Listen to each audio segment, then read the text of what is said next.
Bienvenue sur Africa 24. Dans cette nouvelle édition du Non-Stop Info, voici les titres.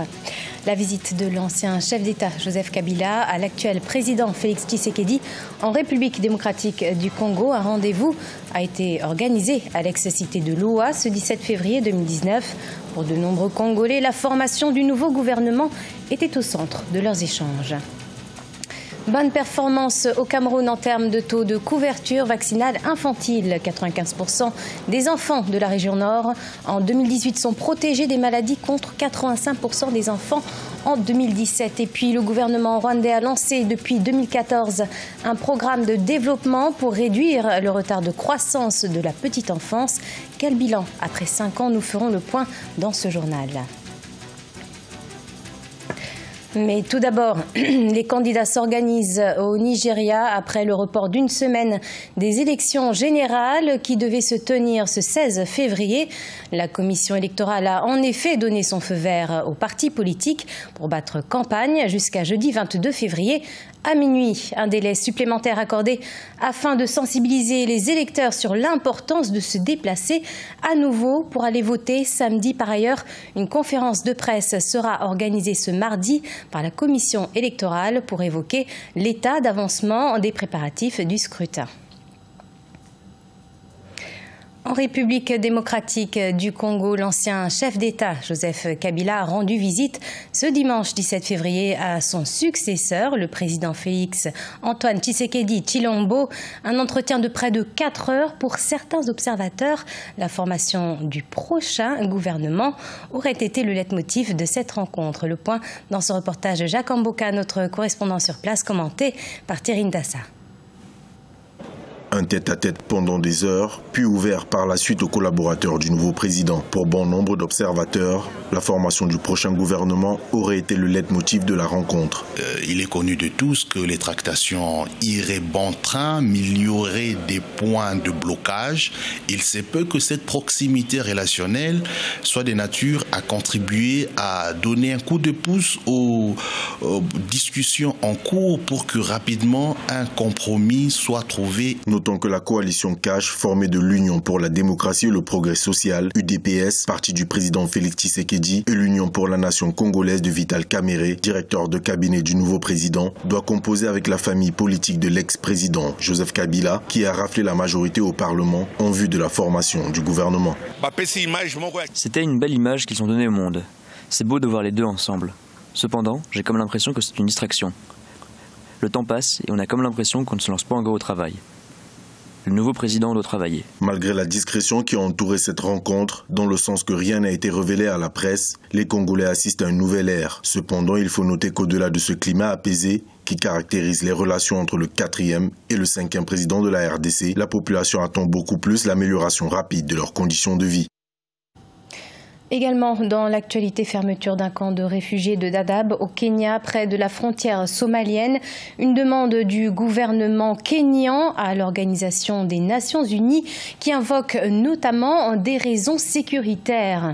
Ouvert dans les années 1990, ce site abrite près de 200 000 personnes, en majorité somalienne.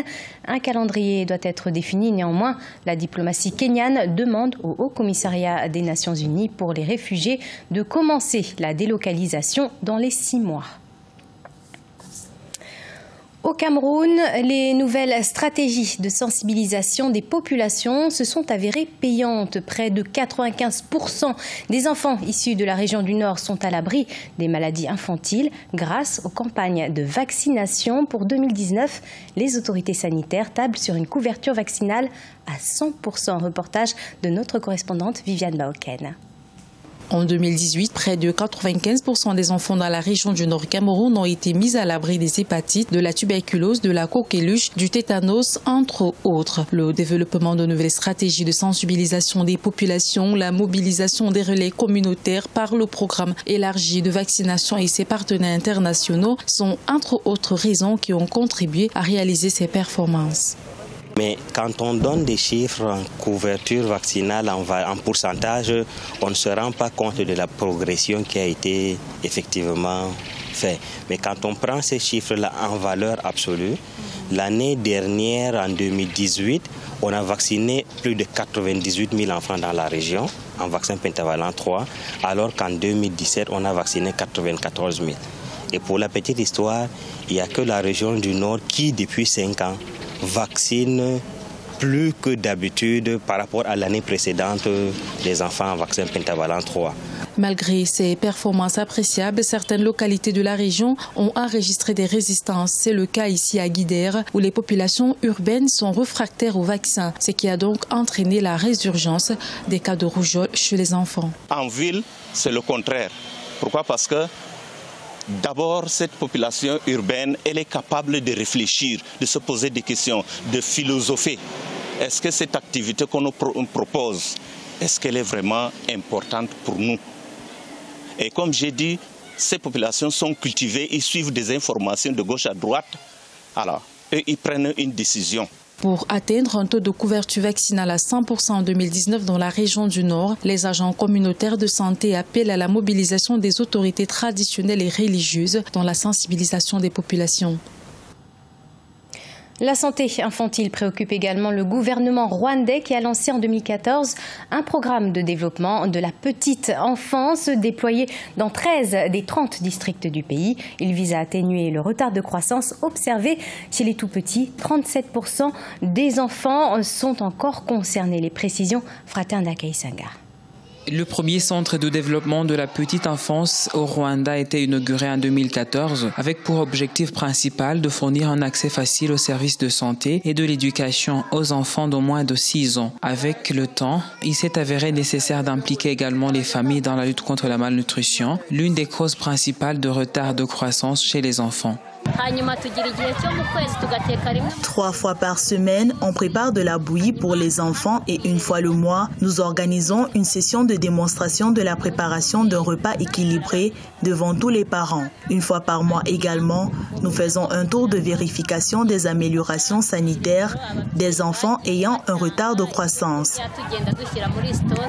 Les centres de développement de la petite enfance sont actuellement répandus dans tout le pays. Lors du programme de visite de députés dans tous les secteurs administratifs du Rwanda qui a pris fin ce 15 février, les parlementaires se sont assurés de vérifier si ces centres étaient bien entretenus.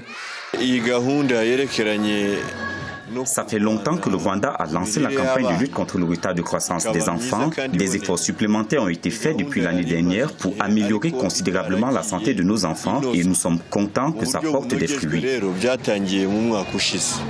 Selon les statistiques, 37% des enfants au Rwanda souffrent du retard de croissance. En collaboration avec différents partenaires au développement, le Rwanda a instauré le programme de développement de la petite enfance pour faire face à ce problème.